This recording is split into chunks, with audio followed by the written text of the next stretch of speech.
Good morning and happy Friday. Welcome to the Learn Digital Advertising Daily News. I'm your host, Rick. Welcome back, guys. I'm Juan Liriano. And we have a goal today of... What's our goal? To remind you guys that if you like what we're presenting you every day with the news content, to please subscribe, let us know. And how you like the content, and hopefully you enjoy today's show. Yes, what if they don't like the content, Juan? Let us know. Let us know. Let us know you don't like it in the comments below. Just troll us. Yes. Troll us. Pretend this is Reddit and give us your honest opinion. All right, let's get right in. All right. So we're going to start off the episode today with a couple of privacy issues and how they're going to affect marketing. One with Google, one with Facebook. Juan, maybe take it away on the Google Privacy Sandbox. Yeah, so they just released a statement, pretty much, talking about the privacy concerns lately. And recently, Firefox had this ban all cookie approach, pretty much, and it's almost like not a fair approach at it. It affects the web. So pretty much the whole point of it is to future-proof the impacts to the web by creating a set of standards that all browsers and users of the web can appreciate. And there's a lot there. There's this privacy is a big debate that's ongoing no matter what sector of the web it is or the world. But it's interesting, and it's good to see Google get behind at least, there's something formal here other than just hey, we're going to reach out and we're going to start figuring out what the standard should be. There was a sort of a soft attack on Firefox and their recent, change there. But at the end of the day, the argument is this. One, the web doesn't exist without ads because content is free because of ads, right? So we need to maintain an environment where publishers are incentivized to publish. And by removing cookies, it makes publishers much less able to sell ad space, advertisers much less motivated to advertise because the profitability goes down and all these other reasons. So there's basically benefits to this outside of, just to keep the ecosystem functioning the way it does. And now what Google wants to say is, yes, we agree that privacy is very important, but how do we do it and keep this healthy ecosystem in place where people can produce content and share information without everything being a pop-up pay now to read this article kind of landscape. The whole prohibit all approach just leads to the invention of newer tactics to be able to track people. And what's happening is there's this whole thing happening with fingerprinting, that they're able to collect information that's outside of cookies, and it's permanent, and there's no way for you to know if you're being fingerprinted or not. So it's just kind of like prohibition was my best understanding. Absolutely. Of this. And you prohibit, and what's going to happen is people are going to figure out ways to make it work. Very good. Very good.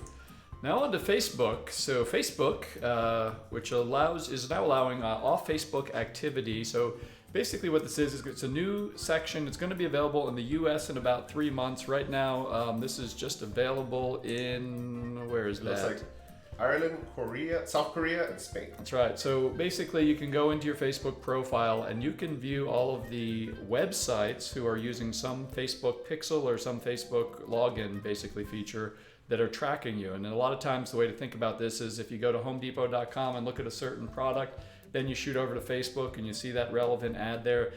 What enables that to happen is that off Facebook tracking. So you have now the ability to not only see who's tracking you, but also to essentially, it's like clearing your browser cookies basically. You can clear all that out and say, I don't want them tracking me anymore.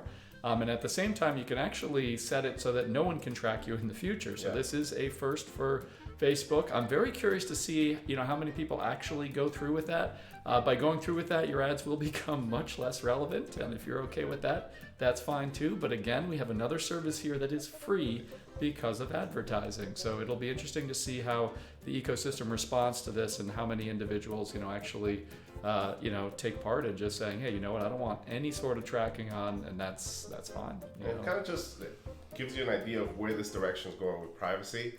Overall, Facebook's actually willing to take a chance on part of their business as far as giving users more privacy controls. And I think it's not just like all in one. You will have the option to like block a particular website or business standalone. So So if you got one creeping on you and you don't want them creeping on you anymore, you can get rid of them, or just get rid of them all, or just probably do what most of us are going to do and never Look touch at it, it. yeah. Yeah, because you might not want to know.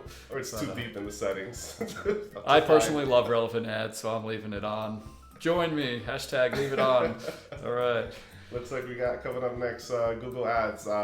So they're moving to standard delivery for all Juan, search is this picture standard and delivery? shopping campaigns. No, as far as my understanding is, this guy is trying to get this package delivered as fast Accelerated. as That possible. is accelerated delivery right there. So no longer the ability for accelerated delivery on search and shopping campaigns. And as far as it goes, the explanation was there's different like time zones and stuff like that. So some budgets might get spent a little early on in the day just because of a different time zone and not be able to spend the ads. But overall, like spend the budget. But overall, it's only going to affect search and shopping. And right now, video and display can still accelerate.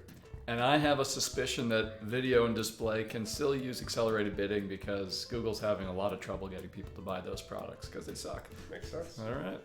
Next, also with Google Ads. Google Ads has, so if you ever use, since the Google Ads switched to the new interface, they have this dashboard. I think many of us in the industry just think it's an extra page to browse through because it's virtually useless, but now there's a filter on it. So that particular dashboard we just wanted to point out will allow you to filter by things like device, campaign type, campaign status, and basically just sort of modify what that dashboard looks like. A lot of us just use other reporting mechanisms, but Yeah, they're just good to know. They're there on the left hand side. You can click down and see the individual stats on.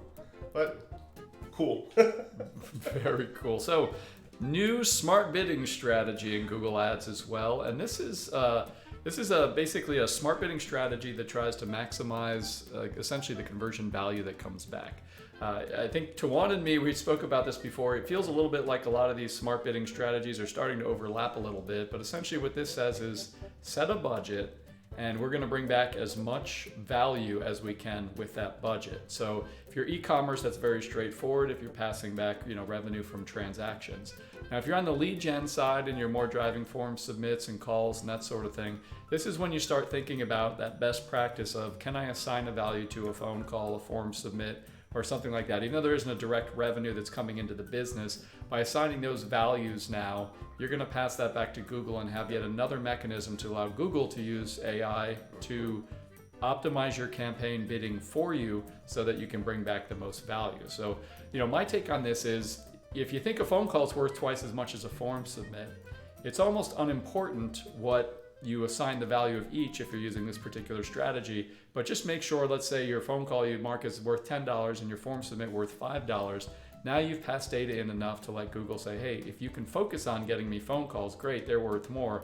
But overall, this is the relative value of things. So it might be one approach to using this when you're in the non-e-commerce space. Nice. Then the last piece of that, and you can see it up on screen now, is it looks like you can set a target ROAS and all this. So this feels a lot like ROAS bidding. And what we didn't mention actually on this is very important. This particular bidding strategy, I think right now, is just available on, is it search campaigns only? Yes, it's search campaigns only now. Really, it kind of exists already in shopping. That's the smart shopping campaign, but this is on the search side now, only available. So, and the last article today, Juan, AMP. What's going on in AMP? So they're actually allowing custom JavaScript to be added to AMP pages. Woohoo! You can make them all pretty now. No, just kidding. The actual limit to the amount of Java you can add is about 150 kilobytes, and it's actually based on user interaction. So you'll still get the standard AMP pages from my understanding, but to avoid any kind of unexpected changes to the user end, it has to be gestured or triggered by the user in order to load the AMP scripts. But now the option is there, and it looks like Google's easing up on AMP. Very nice. All right, well, if you like today's news, subscribe below. Down that way. Have a great weekend. Thank you for joining us. Thank We'll you see guys. soon. Take care.